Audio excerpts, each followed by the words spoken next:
Wie gesagt, als ich 18 war, sprach ich nur Englisch. Und dann, ich war einmal in meinem Hotel und ich sah eine Frau und ich dachte, oh, sie ist schön, ich möchte mit ihr sprechen. Ich ging zu ihr und sie hat ein Buch und das Buch war auf Englisch. Nein, das Buch war nicht auf Englisch, das Buch war auf Deutsch. Und ich dachte, oh, wie interessant, ich wollte immer Deutsch lernen, ich habe deutsche Vorfahren, ich habe einen Freund aus der Kindheit von Deutschland. Und es war immer in meinem Kopf, einmal werde ich Deutsch lernen, einen Tag, irgendwann. Und dann habe ich sie getroffen, diese Frau, Dana. Und sie war Amerikanerin tatsächlich. Und wir waren da für den gleichen Kurs, was auch immer, in Utah. Und sie hat mir einige Lieder beigebracht, wie zum Beispiel Alle meine Entchen schwimmen auf dem See.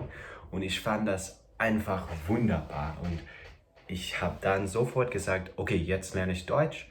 Das wollte ich immer machen. Jetzt ist soweit, das mache ich. Und ich fing an mit Duolingo online. Es war okay, ganz okay. Ich würde es nicht weiter nutzen, wenn ich du wäre. Und dann ging ich zurück an der Uni und hatte ich Deutsch 101, so Anfänger Deutsch. Super langweilig, habe nicht so viel gelernt, habe auch nicht hart gelernt oder studiert, was auch immer. Und habe ein A- bekommen, weil ich kein guter Student war. Dann bin ich nach Berlin geflogen. Da habe ich an der FU in Berlin studiert, für ein Austauschsemester. Und ich hatte 4-mal pro Woche Deutschunterricht. Und das war schon gut, weil in diesem Unterricht habe ich sehr viel Deutsch gehört. Und vorher hörte ich ganz wenig Deutsch. Aber ich hatte eine Gastfamilie, sie waren ganz lieb. Ich liebe die, aber wir haben niemals Deutsch gesprochen. Also vielleicht einmal, aber jeden Tag haben wir Englisch gesprochen, weil sie können gutes Englisch und ich konnte schlechtes Deutsch. Dann bin ich nach München gefahren. Ich habe einen Monat lang da studiert oder gelernt. Studiert. An der SDI, das ist eine Sprachschule. Und das war wunderbar. Das war wirklich schön. Meine Mitstudentinnen, Mitschüler waren von überall. Und ja, tolle Freundschaften, tolle Lehrkräfte. Lehrerin Barbara war so gut, Frau Barbara. Ja, und nach einem Monat in München hatte ich so das Gefühl, okay, jetzt ist es soweit, ich kann mich ein bisschen unterhalten. Und das war schon ein Jahr von meinem Anfang. Dann war ich zurück an der Uni, an meiner Heimat-Uni in den Staaten, in New York, Upstate. Und ich habe wieder Deutsch. Ich habe mich wieder dafür eingeschrieben, Deutsch zu lernen. 301 dieses Mal, 300 etwas. Das war schon okay. Nein, das war eigentlich gut. Das war gut. Und aber in dieser Zeit habe ich Easy German Podcast gefunden. Das war mega hilfreich, weil dann habe ich fast jeden Tag Deutsch gehört und plötzlich verstand ich fast alles. Also am Anfang, wenn ich diesen Podcast angefangen zu hören habe ich fast gar nicht verstanden. Und nach einem Monat oder so verstand ich ganz viel. Und das war wunderbar. Und dann bin ich nach Argentinien, Buenos Aires geflogen. Da war ich in einer Bar und ich habe aus irgendwelchem Grund auf Deutsch gesprochen. Ja, guten Tag. Dann dann gab es einen Mann aus Deutschland und er sagte, woher kommst du?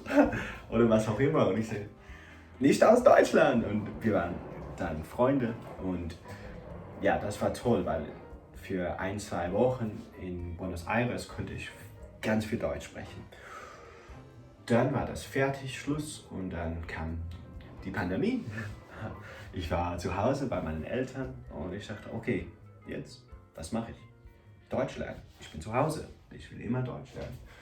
Und habe ich ein System gebaut, wo ich 20 neue Wörter pro Tag gelernt habe und dann auch 20 von 2 Wochen her, von vor 2 Wochen,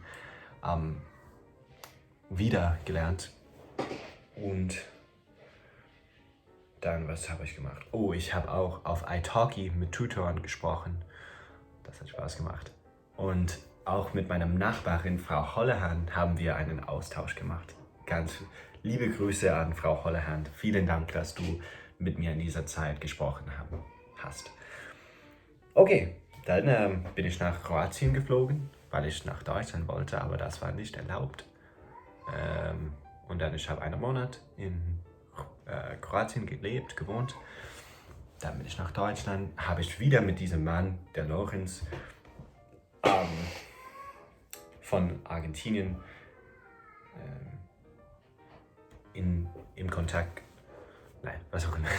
Ich habe mit seiner Familie für 2 Wochen gewohnt und dann mit der Sina habe ich 3 Monate gewohnt und wir haben jeden Tag oder einen Tag Englisch, einen Tag Deutsch gesprochen und das hat natürlich viel geholfen. Dann bin ich von Europa nach Brasilien geflogen und in Brasilien habe ich wenig Deutsch gelernt, fast kaum. Und dann in Kalifornien auch habe ich nicht so viel Deutsch gelernt. Dann im Sommer fing ich wieder an, Deutsch zu lernen, über italki Stunden zu buchen, mich auszutauschen, was auch immer. Und ja, jetzt bin ich wieder in Deutschland. Und okay, was hat am meisten geholfen? Auf jeden Fall das Zuhören mit dem Podcast. Auf jeden Fall lesen. Und auf jeden Fall, man braucht ein System, Vokabeln zu lernen. Und ja, das war meine Geschichte. Es war ein bisschen lang. Entschuldigung. Aber du kannst auch Deutsch lernen. Oder eine andere Sprache. Und bis zum nächsten Mal. So, that was one take off the top. No script. Give me your feedback if you're German. I'd love to hear where I have an accent, where I made some mistakes. Let me know, then I can get better. Besides German, I do speak Chinese now. 我会说一点中文. Not as good as my German. So I kind of figured out how to learn languages. And next week I'm going to make a more general video of how you can learn languages. So if you want to be there, subscribe. Otherwise, see you around. Wiedersehen.